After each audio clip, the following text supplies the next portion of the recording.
So I'm a bit of a Maker Faire alum. So the photo on the screen is 2010. So 14 years ago, I got to exhibit my MFA graduate thesis from the University of Texas at Austin.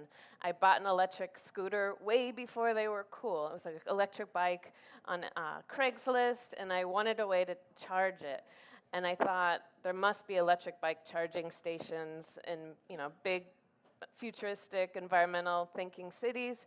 But no, I had a lot of trouble finding a place to charge my electric bike and scooter. Now kind of a modern problem. But I designed, you kind of use public art and engineering to come up with a solar pump charging station. So it was a 1950s gas pump.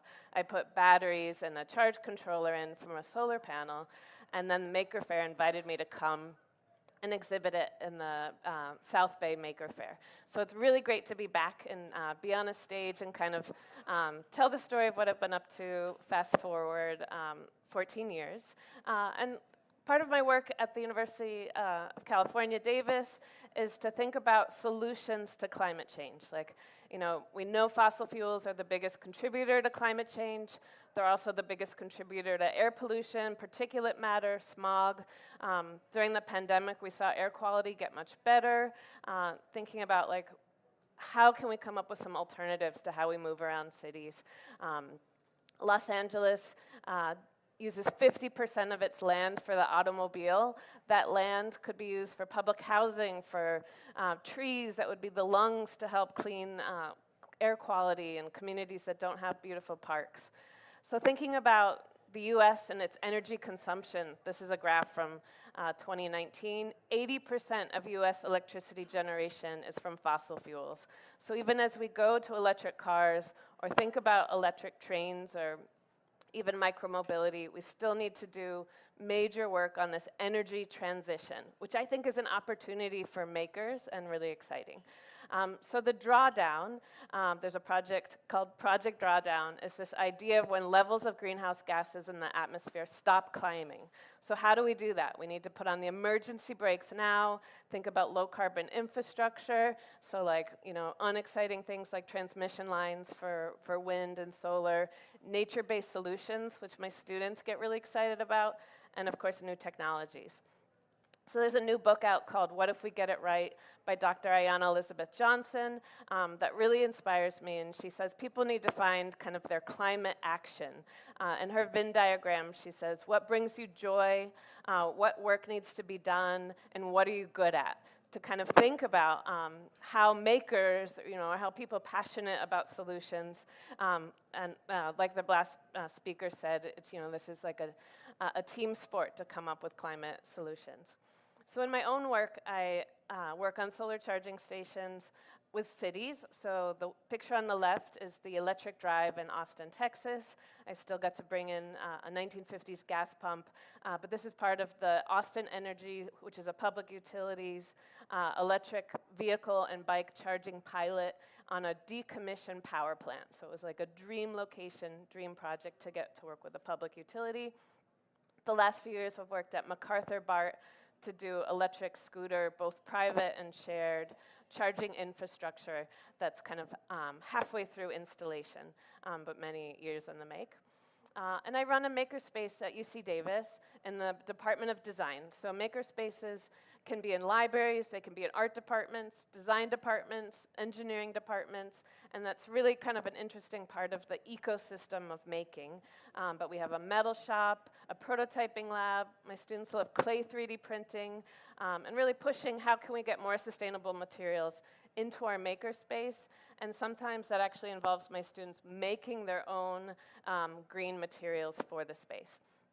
So this is my recent graduate student, Damian Mitchell, who is now an assistant professor in Lafayette in Louisiana, and his MFA thesis was how to do recycled sneakers. So he used PHA, which is like a eco-biofilament for 3D printing that can decompose, and he made a leather upper that can be easily kind of replaced using fish skins from different types of fish.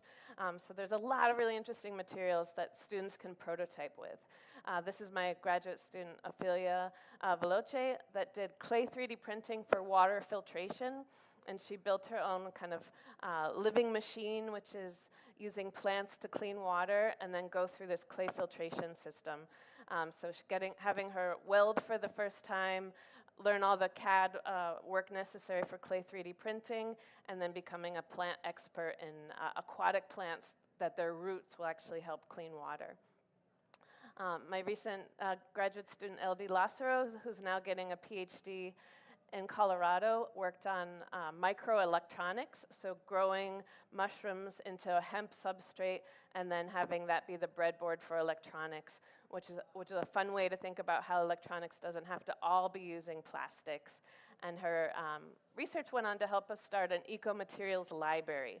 So we have an in-person display in our Makerspace and a website called ecomaterialslibrary.com, where students are looking at biocomposites, microbial, fungal materials, and we have blenders and dehydrators and little stovetop and scales and coffee grinders where they're grinding up shrimp shells and pistachio nuts and things that they find in our yard, like cactuses, to try out fruit leathers and things that can be then laser cut, and have them start thinking about the circular economy in new ways. So I'm really passionate about green infrastructure. I was recently at a conference in Mexico City where I saw a restoration project where they brought back canals that were like main ways of transporting agriculture, hundreds of years ago through the city, and they've been cleaning these formerly polluted canals to then use that water for green infrastructure, so bringing the tree canopies back and having that be kind of a cooling system for people in the neighborhood around the canals. And then for traditional ecological knowledge, there's a great book by Julia Watson called Low Tech, and this is an example she shows of a tribe in India that takes 100 years to grow a root system into a bridge that survives monsoon season, so the community can go to school or cross these river systems. And as our climates are changing, we're realizing that rivers are both beautiful but also can be flooded, and we need to think about more adaptive architecture and resiliency in the way we're planning our coastal cities, but even rural cities. We just saw in Asheville, North Carolina, they just weren't expecting their rivers to flood to the level that they did. I'll let the train go by. So I have a new project that I've been prototyping with the Exploratorium Museum and my collaborator, Sarah Dean from California College of Art. It's called Tools for a Warming Planet, where we have crowdsourced creative tools for a warming planet and have put these tools into categories. And we did an exhibition at a conference called Isaiah in Barcelona a few years ago. And the categories that people submitted of climate tools were under health, community, food, energy systems, ecology, data, environment, and materials. So we sifted through hundreds of submissions that were some really speculative, creative, really practical, and I'm going to share a few of them with you. So the first category, food sources and systems, we had a designer and architect from California and also family origins from Mexico, has a line of cricket food called Don Boguito. She's based in Oakland and has many different varieties. There's like a chocolate cricket snack, and this kind of looks at the history of how insects have been a big part of a lot of cuisines in Mexico and Asia and like all parts of the world. So that's a protein that's a lot easier and less resource intensive than red meats or some of the foods we eat today. And then another more speculative project was called Domingo Club from Spain, where they're using making, kind of like different DIY making, to grow different types of bean tempes into jewelry, and they have a little dehydrator for making your own tempeh. So these were kinds of fun ways of doing food and protein.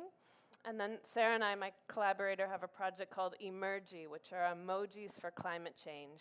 And we've worked with our students to kind of come up with how do we communicate about climate change and a kind of global catastrophes, and could emoji, kind of this language of images, be part of that?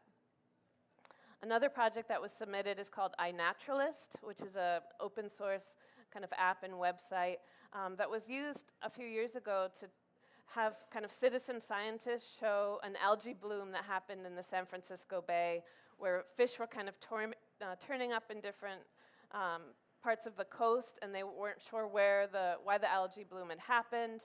And doing the citizen science data collection was maybe faster than like hiring a study and sending in the experts to pinpoint why the bay was maybe getting warm, or if there was like some type of pollutant happening.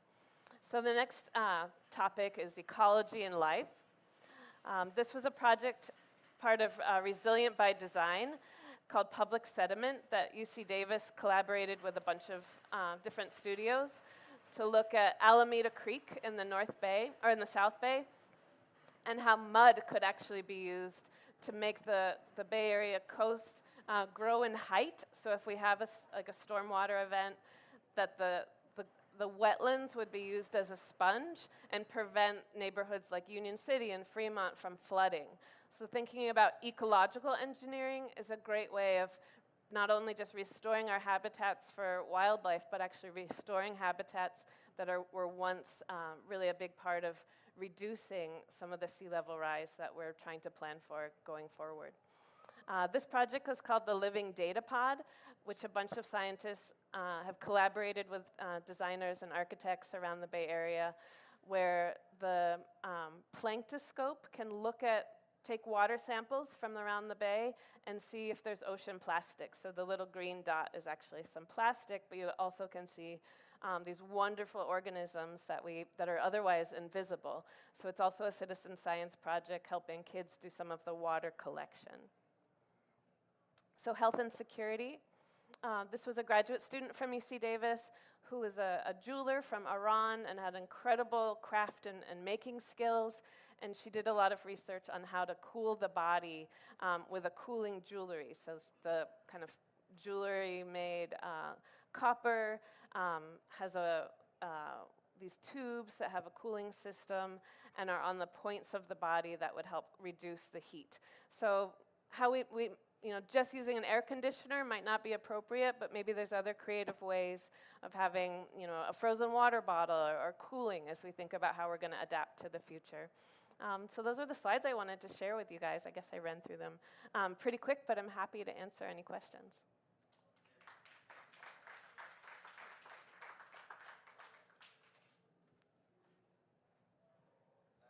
That was extremely quick. Caught me off guard there. Do we have any questions? Please raise your hand and I'll bring the microphone over.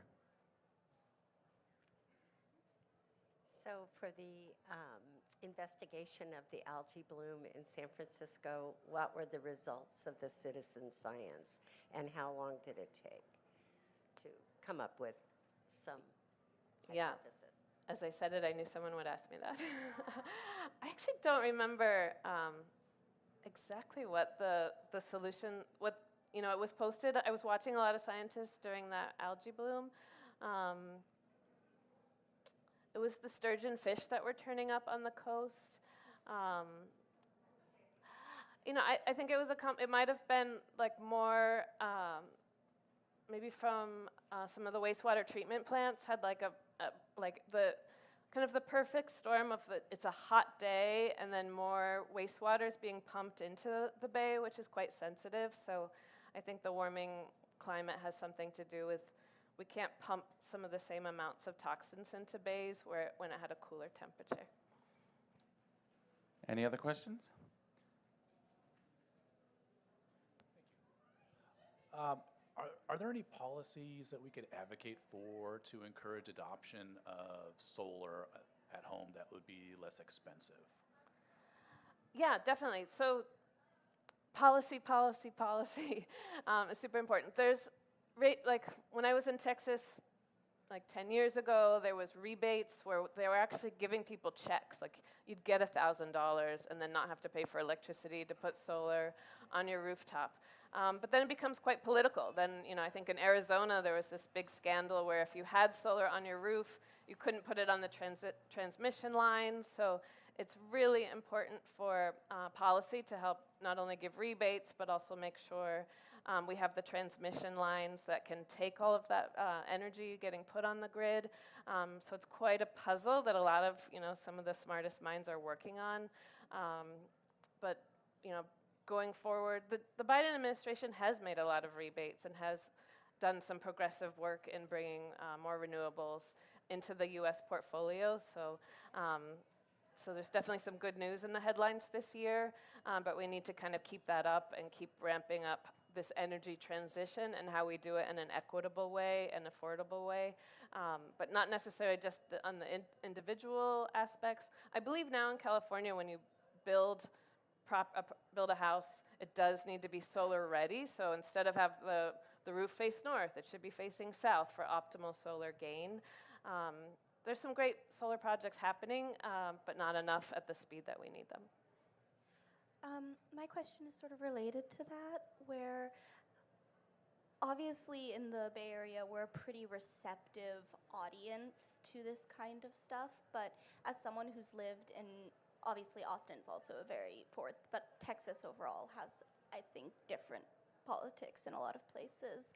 How would you say, like, it's different to, like, how do you moderate your message, I guess? Because in my personal opinion, you need to find a way to convince people, and I guess I was wondering what your take on that is.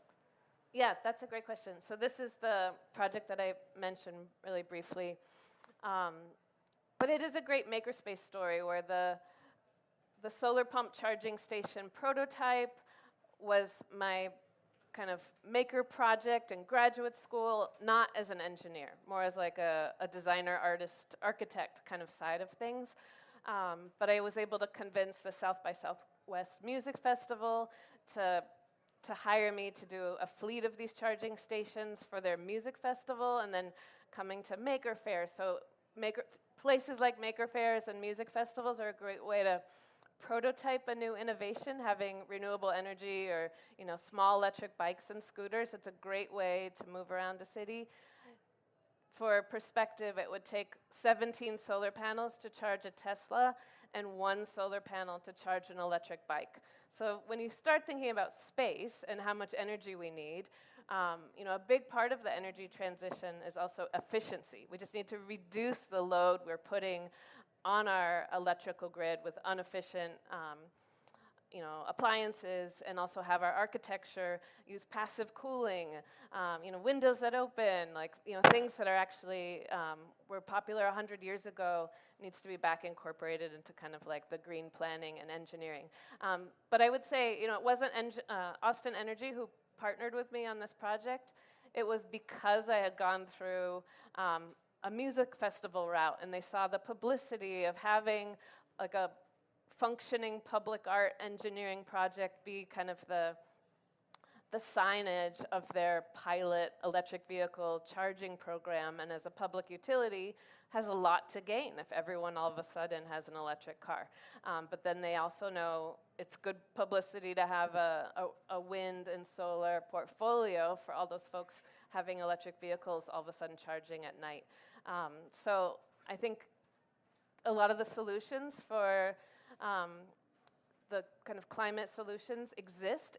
So creativity is needed to implement them and have this team sport of being part of them. So it's not something that kind of scientists can do alone. Our climate scientists can do alone. We need science communicators. We need innovators. We need people willing to pilot and test things out so that they are adapted. Got plenty of time for questions. If you have any more questions for Beth, please raise your hand. In the back.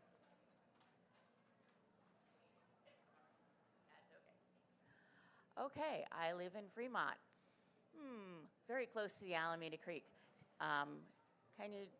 What are we looking to do and try with this mud building? Is that what the words? I came in kind of as you were talking Oh, about yeah, it. the Alameda Creek project. So let's see, where was that? So Alameda Creek, there was a competition funded by the Rockefeller Foundation called Resilient by Design, almost like 6 years ago. So all the documentation on the Alameda Creek project is on the Resilient by Design website. And the Army Corps of Engineers took kind of, I think it's like a 15-mile stretch of Alameda Creek, like in the 50s, and kind of took a meandering creek and straightened it up and put a lot of rocks, and it's just, the void of ecology now. So there's no sediment, no fish, but it did, and this was in response to a flood that I think happened in the 50s. It did dry out the area so that Union City and Fremont were able to build on land that might have been more of a wetland or kind of drained it. So why that's important today is going forward, the frontline communities are communities that are on former wetlands and that might have outdated infrastructure that's over 70 years old. It might not be ready for the incoming, even just 6 inches of sea level rise or a storm event with 7 feet of sea level rise. I'm not saying Union City or Fremont are going to flood today. I don't know that, but we did work closely with Alameda County Flood Control, and they have a lot of really advanced projections and mapping. And this project looked at all the sediment behind the dams in this area, and the mud trap behind the dams above Alameda Creek. The project speculates that if we used mud for resiliency, getting the sediment behind the dams back into the creek, that nutrients helps the creek grow in height and not have, so imagine, actually here, we're in Vallejo, there's these beautiful wetlands, but if we don't give nutrients or sediment to these wetlands so they grow in height, then they'll be covered and become open water with a couple extra feet in the bay. So these are kinds of big problems of how engineers and scientists and modelers need to think about ecological infrastructure, not just for habitat, for the beautiful Pacific Flyway, the nature in these wetlands, but also the resiliency that the wetlands provide for the neighboring communities. So volunteering to help grow grass in the wetlands or restore the wetlands and really think about them in the next, not just like next year, but in the next 100 years. I think that's kind of some of the traditional ecological knowledge of thinking about future generations and how these ecological systems are worth investing in to kind of protect communities that might be on the front line of sea level rise. You're welcome. Still plenty of time for questions for Beth if you have them.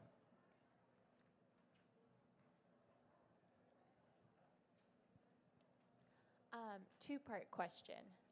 Which countries and universities do you feel like are the most forward-thinking in this sustainable making space, and have you found that people have been pretty collaborative across institutions? Yeah, that's a great question. So I was just at the International Makerspace Conference, the Academic Makerspace Conference in Sheffield in the UK, and it will actually be at UC Berkeley next August, so that's a great place if people are interested in academic, even like librarians that run makerspaces are at the ISAM conference. But in terms of kind of ecological climate prototyping, I would say great things are happening at TU Delft in the Netherlands, Switzerland.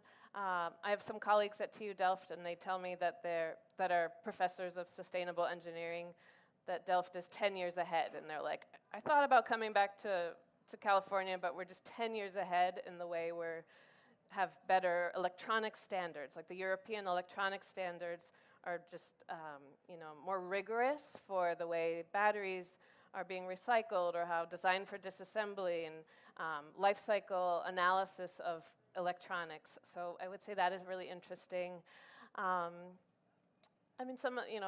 The Stanfords, the MITs of the US are definitely doing interesting work in sustainability. But actually, I wish there were more places that came to mind. I went to Hampshire College in Western Massachusetts, which is a place where you design your own major. There's no grades, and there was a wonderful Lemelson Makerspace there.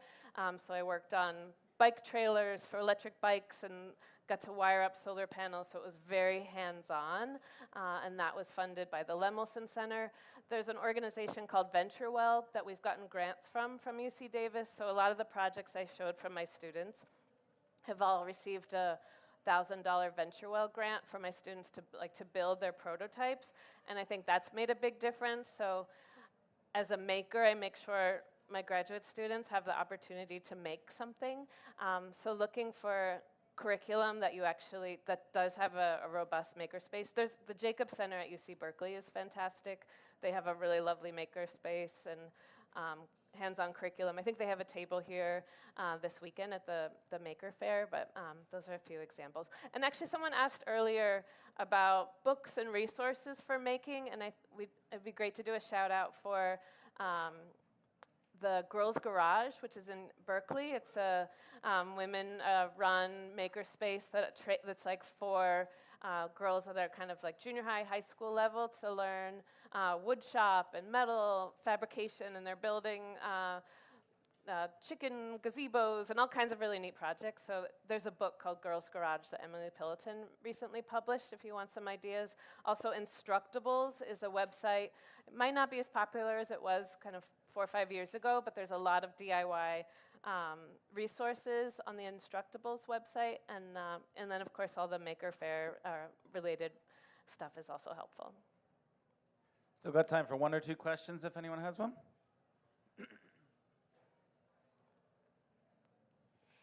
This might be a little niche, but you mentioned your eco-material library, and I was wondering if you've had any any sort of use of sort of like textiles and fabrics, because I know obviously, because fabrics are can be difficult to, if Yeah, you've of had course. any experience. So I work at the UC Davis Design Department. We have a big textile and fashion part of that program. Some of my colleagues also teach wearable technology, so whether it's health or speculative related.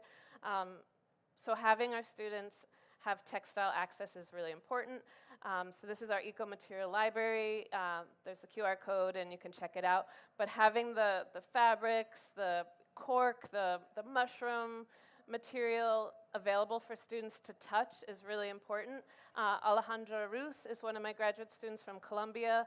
She experimented with like 60 ways to take old jeans and threw them in a Vitamix and then added eco-composites to them to make these like really flexible, fun to touch materials with jeans, and then made these beautiful prototypes and won our MFA award. So all those are examples on our website as well as in the display center.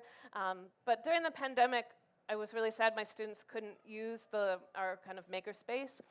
So we actually sent them some of these ingredients to use their own kitchen as their makerspace.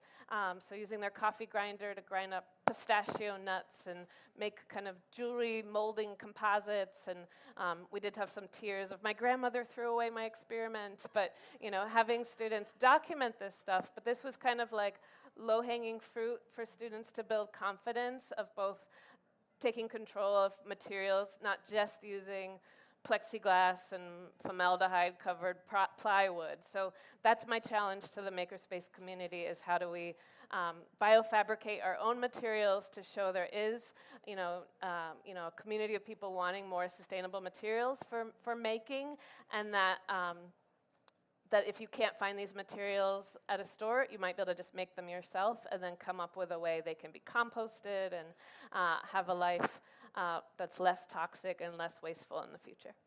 Awesome, thank you. Let's have another round of applause for Beth.